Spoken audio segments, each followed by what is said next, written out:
ಎಲ್ಲರಿಗೂ ನಮಸ್ತೆ. ಭಾಷಾ ಜ್ಞಾನ ಯೂಟ್ಯೂಬ್ ಚಾನಲ್ಗೆ ಸ್ವಾಗತ. ಇವತ್ತಿನ ವಿಡಿಯೋದಲ್ಲಿ ಕರ್ತೃ ಕರ್ಮ ಕ್ರಿಯಾಪದಗಳ ಬಗ್ಗೆ ನಾವು ಯಾವ ಥರ ಐಡೆಂಟಿಫಿಕೇಶನ್ ಮಾಡ್ಬೋದು, ಎಲ್ಲಿ ಕನ್ಫ್ಯೂಷನ್ಸ್ಗಳು ಆಗ್ತದೆ ಅನ್ನೋದ ವಿಡಿಯೋವನ್ನು ನಾನು ಇವತ್ತಿನ ಒಂದು ವಿಡಿಯೋದಲ್ಲಿ ನಿಮಗೆ ತಿಳಿಸ್ಕೊಡ್ತೇನೆ. ಓಕೆ, ಇದು MCQ ಅಂದರೆ ಮಲ್ಟಿಪಲ್ ಚಾಯ್ಸ್ ಕ್ವಶನ್ಸ್ಗಳಿಗೆ ಬರುವಂಥದ್ದು ವೆರಿ ಇಂಪಾರ್ಟೆಂಟ್ ವಿಡಿಯೋ ಆಗಿರ್ತದೆ. ಬೋರ್ಡ್ ಎಕ್ಸಾಮ್ಸ್ಗಳಿಗೆ as well as grade 8th 9thಗೆ ಕೂಡ ಇದು ಇಂಪಾರ್ಟೆಂಟೇ ಆಗಿರ್ತದೆ. Please must watch. ನನ್ನ ಯೂಟ್ಯೂಬ್ ಚಾನಲ್ನ ಆದಷ್ಟು ಎಲ್ಲರೂ ಶೇರ್ ಮಾಡಿ ಅಂತ ಕೇಳ್ಕೊಳ್ತೇನೆ. I am explaining both the languages like Kannada and English. ಕರ್ತೃಪದ ಅಂದರೆ ಲೈಕ್ ಇಂಗ್ಲೀಷಲ್ಲಿ ಹೇಳ್ತೇನೆ ಒನ್ ಹೂ ವರ್ಕ್ಸ್ ಕರ್ತೃಪದ ಆಗ್ತದೆ. ಕರ್ಮ ಪದ means that which is subjected to work. ಕ್ರಿಯಾಪದ means the act of doing ಕ್ರಿಯಾಪದ ಆಗ್ತದೆ. ಸೊ ಇಲ್ಲಿ ನಾನು MCQ ಅಂತ ಬರ್ತಿದ್ದೇನೆ, ಮಲ್ಟಿಪಲ್ ಚಾಯ್ಸ್ ಕ್ವಶನ್ಸ್ ಅಂತ ಅರ್ಥ. ಇದರಲ್ಲಿ ಇಂಪಾರ್ಟೆಂಟ್ ಆಗಿರುವಂಥದ್ದು ನೀವು ಇಲ್ಲಿ ಗಮನಿಸ್ಬೋದು. ಗುರುಗಳು ವಿದ್ಯಾರ್ಥಿಗಳಿಗೆ ಪಾಠವನ್ನು ಬೋಧಿಸಿದರು. ಓಕೆ, ಟೀಚರ್ ಏನ್ ಮಾಡಿದ್ರು, ಸ್ಟೂಡೆಂಟ್ಸ್ಗಳಿಗೆ ಪಾಠವನ್ನು ಬೋಧಿಸಿದ್ರು, ಟೀಚ್ ಮಾಡಿದ್ರು ಅಂತ ಅರ್ಥ. ಸೊ ಇದರಲ್ಲಿ ಕರ್ಮ ಪದ ಯಾವುದು? ಗುರುಗಳು ವಿದ್ಯಾರ್ಥಿಗಳಿಗೆ ಪಾಠವನ್ನು ಬೋಧಿಸಿದರು. ಯಾವುದು ಆನ್ಸರ್? ಪಾಠವನ್ನು ಇಸ್ ದ ಕರ್ಮ ಪದ. ಕರ್ಮ ಪದ ಅಂದ್ರೆ subject to like that which is subjected to work. ಪಾಠವನ್ನು ಅನ್ನು ಅಂತ ಬಂದ್ರೆ ಮಾತ್ರ ಅದು ಯಾವುದಕ್ಕೆ ಹೋಗ್ತದೆ? ಲೈಕ್ ಕರ್ಮ ಪದಕ್ಕೆ ಹೋಗ್ತದೆ. ಅನ್ನು ಪ್ರೊನೌನ್ಸಿಯೇಷನ್ ಬಂದ್ರೆ ಕರ್ಮ ಪದಕ್ಕೆ ಹೋಗ್ತದೆ. ಹಾಗಿದ್ರೆ ಸೆಕೆಂಡ್ ಒನ್ ಓದಿ. ಹಿಯರ್ ದೆರ್ ಇಸ್ ವಿದ್ಯಾರ್ಥಿ ಪರೀಕ್ಷೆಗೆ ಶ್ರಮ ಪಟ್ಟನು.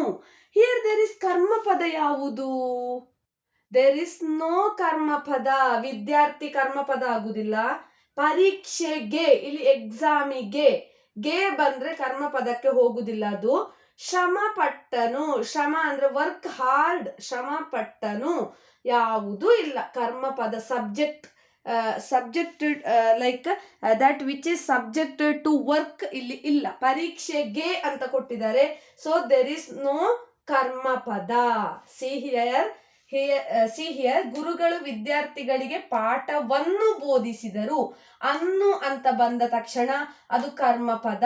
ವಿದ್ಯಾರ್ಥಿ ಪರೀಕ್ಷೆಗೆ ಶ್ರಮ ಪಟ್ಟನು. ಕರ್ಮ ಪದ ಯಾವುದು? ಯಾವುದು ಇಲ್ಲ. ಆನ್ಸರ್ ಯಾವುದು? ಇದು ಇಲ್ಲ. ಕರ್ಮ ಪದ ಇಲ್ಲ. ಇಲ್ಲಿ ಕರ್ಮ ಪದ ಇಲ್ಲ. ಇಲ್ಲಿ ಕರ್ಮ ಪದ ಯಾವುದು? ಪಾಠವನ್ನು. ಇದು ಕರ್ಮ ಪದ.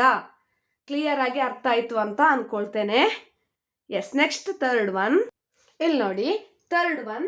ಮಳೆ ಸುರಿಯುವುದನ್ನು ನಾವು ನೋಡಿದೆವು. ಇಲ್ಲಿ ಕರ್ಮ ಪದ ಯಾವುದು? ಅನ್ನು ಪ್ರೊನೌನ್ಸಿಯೇಷನ್ ಬಂದ ತಕ್ಷಣ ಈ ವರ್ಡ್ ಕರ್ಮ ಪದ ಆಗ್ತದೆ. ಸುರಿಯುವುದನ್ನು, ಸುರಿತಾ ಉಂಟು, ಮಳೆ ಏನಾಗ್ತಾ ಉಂಟು? ಫಾಲ್ ಆಗ್ತಾ ಉಂಟು. ಮಳೆ ಸುರಿಯುವುದನ್ನು ನಾವು ನೋಡಿದೆವು ಅನ್ನು. ಓಕೆ, ನ್ಯಾಯಾಧೀಶರು ಆರೋಪಿಯನ್ನು ಶಿಕ್ಷೆಗೆ ಒಳಪಡಿಸಿದರು.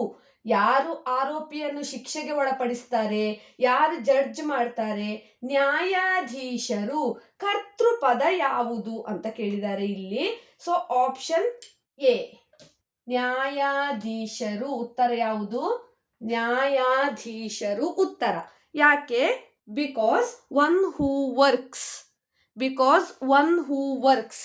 ನ್ಯಾಯಾಧೀಶರು ಜಡ್ಜ್ ಅಲ್ವಾ? ನ್ಯಾಯಾಧೀಶರು ಯಾವ ಪದ ಇದು? ಕರ್ತೃಪದ.